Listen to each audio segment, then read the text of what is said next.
baca doa bersama-sama untuk mendapat berkah nanti ilmu yang kita dapatkan. Ya, coba semuanya kita mulai. Bismillah. Amin. Semoga doa kita diterima oleh Allah Subhanahu wa Ta'ala. Nah, sekarang Ibu tanyakan bagaimana kabar hari ini, Nak? Sehat semuanya? Sehat. Alhamdulillah sehat semuanya. Tadi pagi ada sarapan semua? Ada. Alhamdulillah. Berarti kita belajar hari ini nampaknya bersemangat, ya. Sekarang Ibu mau mengecek kehadiran kalian. Yang mana ada yang tidak hadir hari ini? Yang mana? Semuanya hadir? Ada yang kehilangan? Ibu mau bertanya pada kalian, ada nggak yang masih ingat materi kita yang lalu? Coba, ada yang ingat materi yang lalu? Ayo. Coba jawab. Apa materi kita yang lalu? Sistem peredaran darah pada manusia. Iya, materi kita yang lalu sistem peredaran darah pada manusia. Nah, kemudian fungsi darah. Ada yang tahu? Ada yang ingat? Fungsi darah? Ya, coba. Mengeluarkan hormon dari kelenjar hormon ke tempat yang dibutuhkan. Iya. Melawan bibit penyakit. Iya. Ada lagi? Coba. Ada lagi? Coba.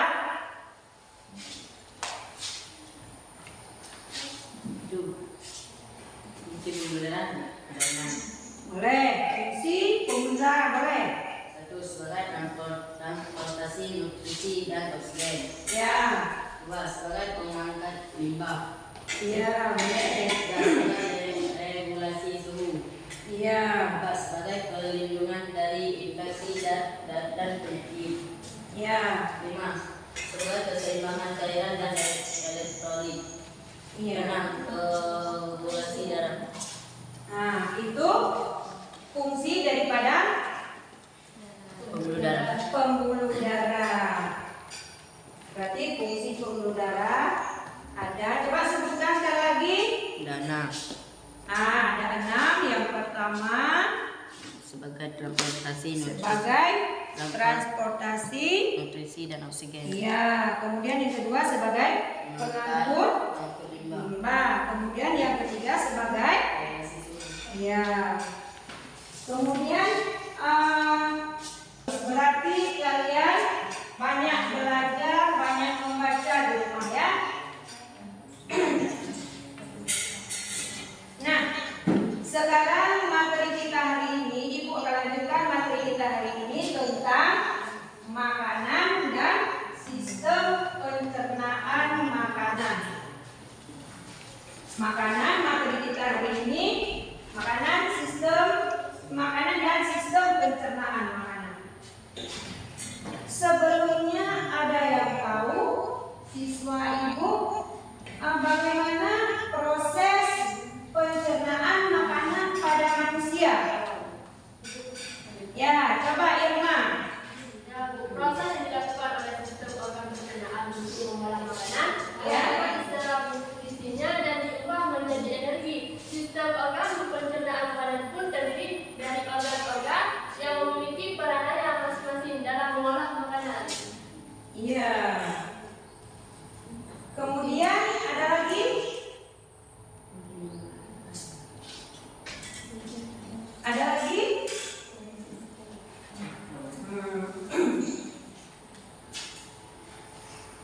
Nah, sekarang gambar yang ada di PPT ini. Coba kalian kalian lihat, ini ada beberapa gambar. Ini ada gambar beras, ada gambar jagung, ada telur, apalagi? Ada tomat, ada kentang, ada bermacam-macam gambar. Sekarang kita akan belajar tentang kandungan dari gambar tersebut. Salah satunya kita akan melihat kandungan beras. Beras merupakan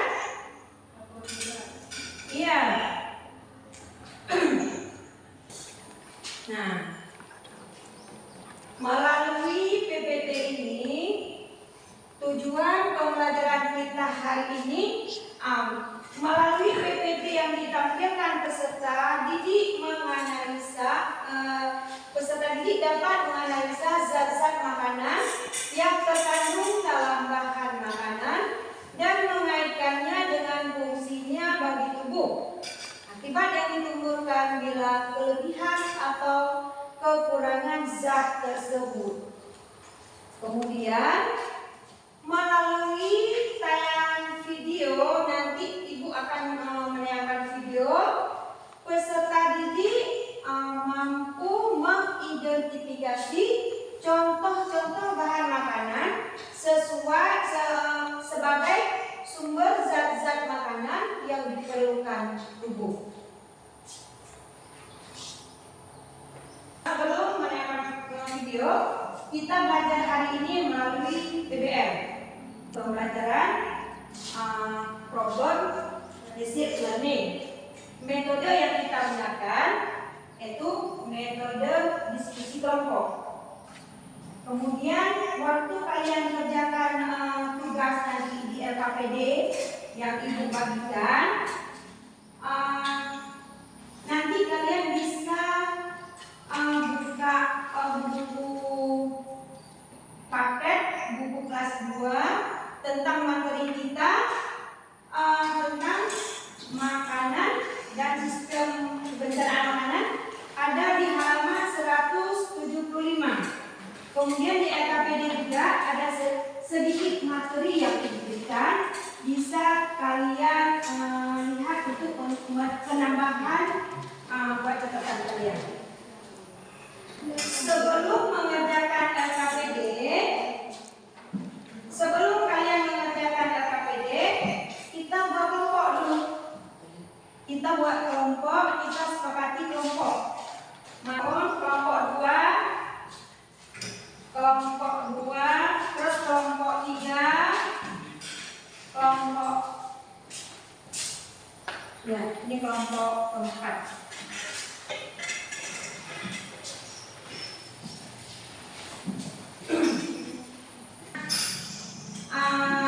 Ibu telah membagikan LKPD.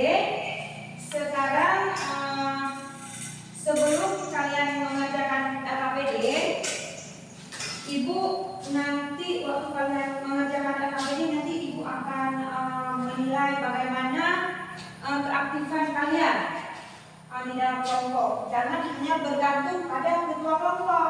Kita mengerjakan LKPD ini harus bersama-sama, harus bekerja sama antara satu dengan yang lain.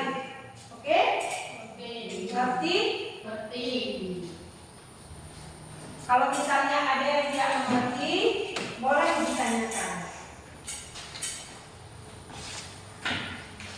Nanti waktu setelah kalian mengerjakan LKPD, nanti kalian harus mempresentasikannya ke depan bersama semua kelompok, ya. Nah, sebelum mengerjakan LKPD, Ibu akan menayangkan video tentang materi pembelajaran kita hari ini. Kalian amati video ini.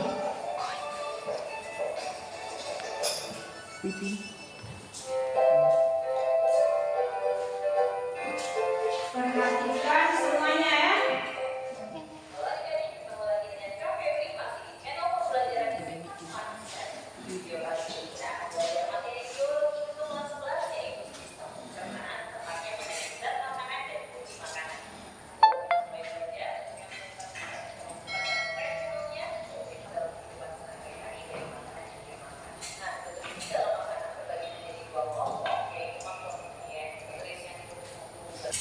Nah, sekarang kalian sudah mengamati dari video tadi yang Ibu tayangkan.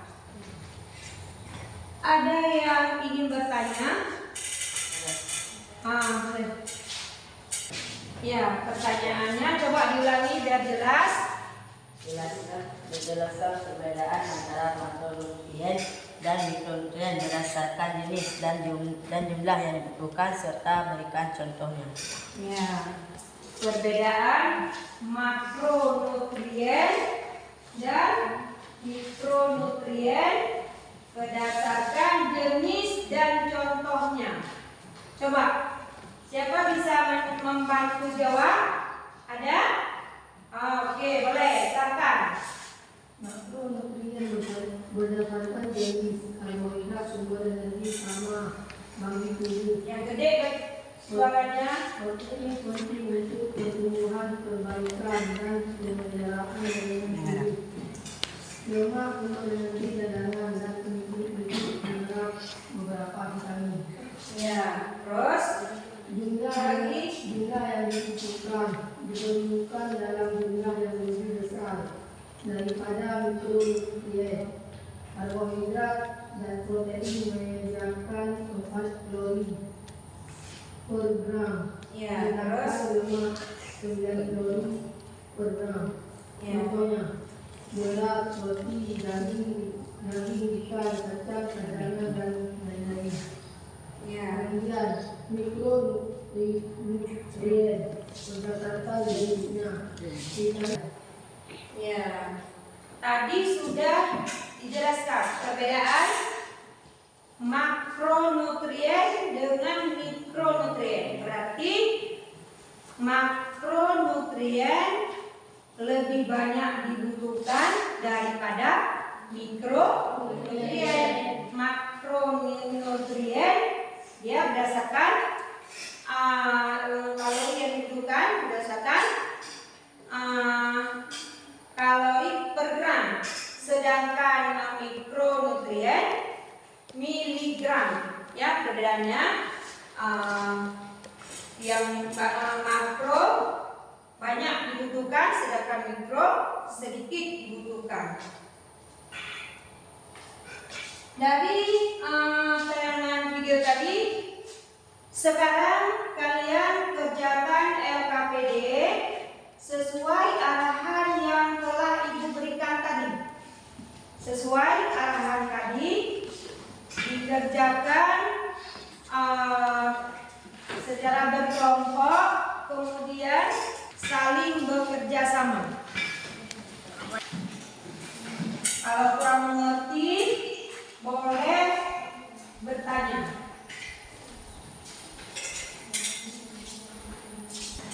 Cari di buku.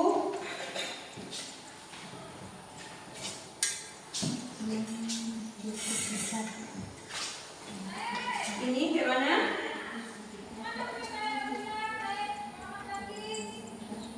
Cari di buku.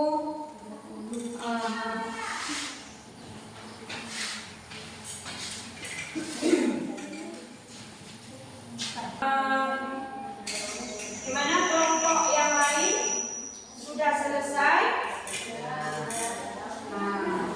Oke, sebelum kita mempresentasikan hasil kerja masing-masing, kita merasa kecapean apa? Agak biar kita fresh kembali pikiran kita gimana? Kita buat icebreaking breaking, boleh? Boleh. Kita buat icebreaking breaking dengan aba-aba Ibu. Ya, konsentrasi ya. Biar kita konsentrasi semuanya. Kalau Ibu katakan pagi, berarti tepuk tangannya sekali. Ya. Ibu katakan pagi, Ibu ucapkan pagi, tepuk tangannya sekali. Kemudian Ibu katakan siang, tepuk tangan 2 kali. Kemudian Ibu katakan malam,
Assalamualaikum warahmatullahi wabarakatuh. Waalaikumsalam warahmatullahi wabarakatuh. Perkenalkan, nama saya Irmanita. Kawan di samping saya bernama Intan Nazwa. Adalah jenis-jenis makanan. Seperti kita ketahui, makanan memiliki jenis-jenis. Yang pertama vitamin, kedua karbohidrat, ketiga lemak, empat mineral, dan yang terakhir protein. Saya akan menjelaskan sedikit dari jenis-jenis makanan tersebut. Pertama, vitamin. Vitamin merupakan zat gizi yang diperlukan tubuh untuk menjalankan fungsi normalnya. Meski dibutuhkan dalam jumlah sedikit, kekurangan vitamin dapat menimbulkan fungsi organ hingga masalah perkembangan. Yang kedua, karbohidrat. Karbohidrat merupakan zat gizi makro yang tersusun dari karbon dan air, berasal dari tumbuhan dan dihasilkan melalui proses fotosintesis. Proses ini membentuk gula sederhana yang kemudian berpolimasi membentuk polisakarida. Makanan yang mengandung karbohidrat seperti umbi jalar, jagung, nasi, dan sebagainya. Yang ketiga, lemak. Lemak merupakan salah satu jenis nutrisi yang penting bagi tubuh manusia. Lemak merupakan sumber energi yang sangat penting bagi manusia untuk menjaga fungsi sebagai penyimpangan energi cadangan. Selain itu, juga merupakan senyawa lemak tersusun dari unsur C, K, dan O.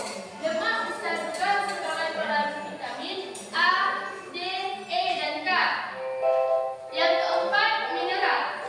Mineral untuk tubuh yang diperoleh dari makanan adalah senyawa-senyawa organik yang dibutuhkan makhluk hidup dan termasuk dalam mikronutrien atau zat gizi yang diperlukan dalam jumlah kecil untuk beragam fungsi tubuh normal. Meski demikian, fungsi mineral cukup beragam sehingga mampu mendorong sistem metabolisme untuk secara maksimal. Kemudian, jenis makanan yang terakhir adalah protein. Salah satu nutrisi penting bagi kesehatan tubuh adalah protein. Jumlahnya pada setiap orang mengkonsumsi pun berbeda dan disesuaikan dengan usia hingga jenis kelamin. Protein berfungsi juga sebagai pembangun tubuh dan sel-sel yang rusak. Kemudian pertanyaan yang kedua adalah fungsi organ.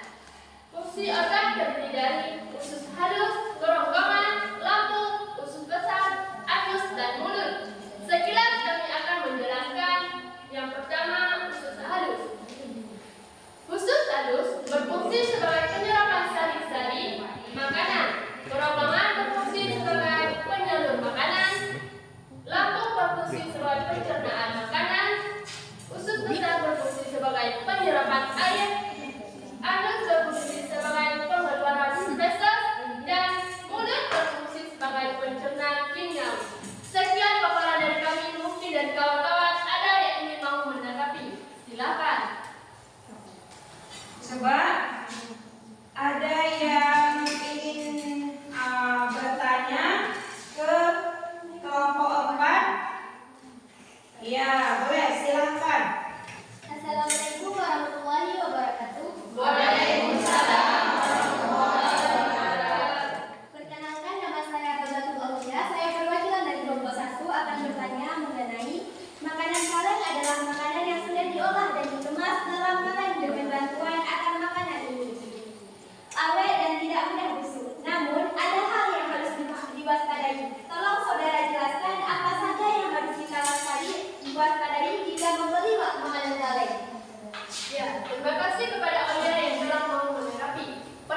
makanan yang sudah siap saji seperti makanan kaleng, kita harus berhati-hati. Kita harus melihat labelnya.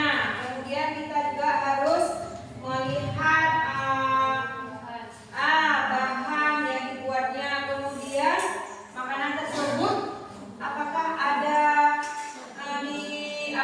pengawetnya, bisa membahayakan tubuh kita. Gimana Aulia? Iya. Yang lain? Selesai yang lain? Ada lagi? Boleh? Kelompok 1 mengundurkan diri. Ya, terima kasih kepada kawan-kawan yang telah mau mendengar dan memberi waktu luang kepada kami yang ingin mempresentasikan hasil diskusi kami. Sekian presentasi dari kami akhiri. Assalamualaikum warahmatullahi wabarakatuh. Waalaikumsalam warahmatullahi wabarakatuh. Tepuk tangan buat kelompok 4. Oke, dari kalian mempresentasikan yang tadi, Ibu akan tadi Bu melihat ada kelompok yang diberikan nilai yang terbaik ya, yang terangkat kelompok, tapi kalian yang lainnya jangan bersusah hati. Sebenarnya semuanya baik, tapi di antara keempat kelompok ada satu kelompok yang nilainya lebih, yaitu kelompok 4. Tepuk tangan kelompok 4. Nah, sekarang dari hasil pembelajaran kita tadi, Ibu akan membagikan ada soal evaluasi. Kalian kerjakan per individu, ya. Dikerjakan per individu masing-masing oleh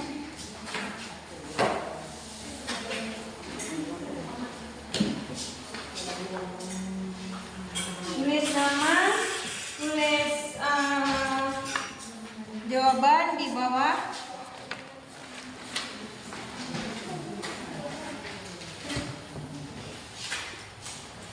Kerjakan secara mandiri.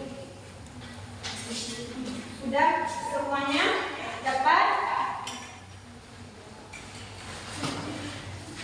Nama, jangan lupa tulis nama ya. Ada yang sudah selesai? Iya, tolong dikumpulkan oleh bawah satu perwakilan. Ada.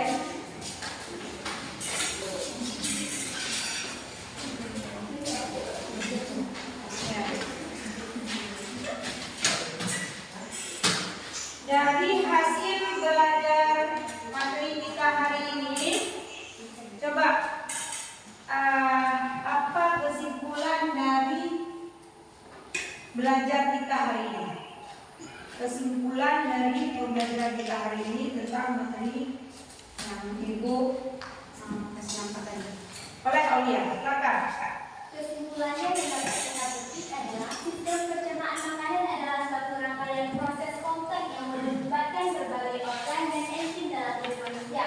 Dari mulai mulut yang melakukan pencernaan awal dengan bantuan enzim amilase, lambung yang mencerna protein dengan bantuan asam lambung dan pepsin, hingga usus alus menyerap nutrisi. Setiap bagian sistem ini berperan penting dalam menyediakan energi dan nutrisi yang diperlukan oleh tubuh. Iya, kesimpulannya sistem pencernaan makanan adalah suatu rangkaian proses kompleks yang melibatkan berbagai organ dan enzim di dalam tubuh manusia. Nah, pembelajaran kita hari ini sudah selesai. Bagaimana perasaan kalian semua setelah mempelajari materi kita hari ini? Bagaimana perasaan? Apakah senang?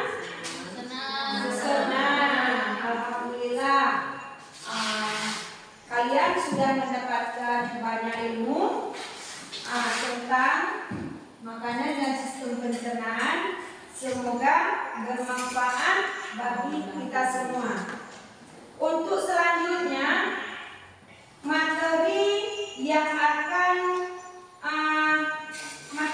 selanjutnya atau pertemuan yang akan datang, kita belajar tentang berbagai jenis zat aditif makanan serta bahaya bagi kesehatan tubuh. Nanti silakan kalian baca buku paket untuk mempermudahkan belajar kita pada pertemuan yang akan datang. Oke? Sebelum Ibu menutupi pembelajaran kita hari ini, hari Jumat, Ibu sarankan buat siswa Ibu yang laki-laki sepulang dari sekolah kalian menunaikan salat Jumat, kemudian yang perempuan kita pulang ke rumah. Oke? Oke. Sebelum menutupi pelajaran, sebaiknya kita berselawat. Yuk sama-sama kita berselawat. Sallallahu alaihi wasallam. Sekian Ibu akhiri perjumpaan kita hari ini. Mungkin kita lanjut di lain kesempatan di pertemuan yang akan datang. Wabillahi taufiq wal hidayah. Wassalamualaikum